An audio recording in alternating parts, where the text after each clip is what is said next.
you started taking, so you got from the psychologist or the psychologist, she gave you, she said, okay, fine, you have gender identity disorder, you can go on testosterone. Right. You started going on testosterone. How did that feel physically and mentally? Well, at first I was on cloud nine. I mean, this was everything I'd ever wanted. And it gave me this rush. And really testosterone, especially for a female who doesn't naturally have a lot of testosterone, we have some, but we don't have near the levels that men do. And it gives you this incredible burst of energy.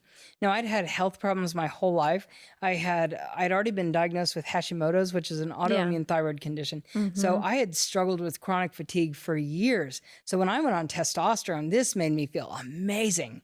And it gave me, I didn't really realize that it was just giving me physical energy. I thought it's because this is the answer to all my problems. And I'm embracing who I really am. Wow. But actually, it was helping me tremendously physically, even though I didn't realize how many consequences there was going to be, because we're not intended to have that level of testosterone.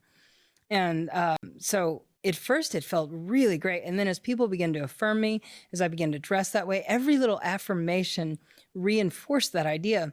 In fact, they did studies back in the 80s. They did studies that said if children came out and said that they were transgender, if they were not socially affirmed, if they were not, they didn't even really have puberty blockers back then, but if they were not socially affirmed, if they were encouraged in the way that they were naturally born and they were given therapy, 82 to 86%, I believe it was, desisted or said they were no longer trans after puberty. But now, when kids are socially affirmed, it's like every little step leads them further down that path. Now, the ones that have been put on puberty blockers, 90 to 100% in some studies have wanted to go on a medical transition. So it's not a pause button as they're claiming. It's like a fast track toward medical transition. So all these little affirmations just reinforce this idea. And because it's helping you escape the pain, I mean, it's a lot like painkillers. If you have this horrible wound in your body that's has gangrene and all this, it's destroying your body. But if you take painkillers, you're going to feel a lot better. And that's what some of these kids tell me, but I feel so much better. I've even had therapists that say, yes, I helped this kid transition. Now they feel so much better and all their problems have gone away. But they're really just ignoring the problem. They're burying the problem. Mm-hmm. And so, but as you realize, it's like everything keeps coming back to the surface. So as the fun sort of wears off for each little step and it becomes normal, and then you need another step to affirm that. So then I had my name legally changed, and like looking forward to the name, I couldn't wait for my name to be legally changed. Like on your license and everything. Yeah. And your parents, did they know this was going on? Yeah. They did. But they didn't have any control. It was 25 by then. And about 26 or 7 by the time I got my name legally changed. And so they really felt so helpless. But, I couldn't wait for that day. And then when that happened, that you sort of ride that euphoria for a little while. And then it's like, okay, what next? And you're always looking forward to that next step. That is sort of like the next drug high. Yeah. It's never enough. And in fact, I've never done a lot of like hardcore drugs, but I've been told that the high's never the same as the original. That first high is always what feels best. And you're sort of always chasing that. And it's sort of the same thing with transition. It's like every step you're looking forward and you're looking forward to it and you can't wait. And for a moment it feels amazing. And then you're like, oh, that didn't satisfy. And you still are so aware of the dysphoria. And the more I transitioned, I thought it would lead to further freedom, but actually it became my prison cell because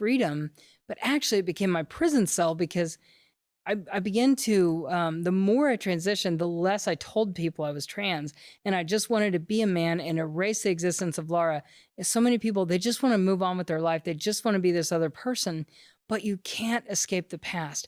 I was haunted by my past. And I remember having to reinvent my life all the time, having to lie to people all the time, and having to recreate things.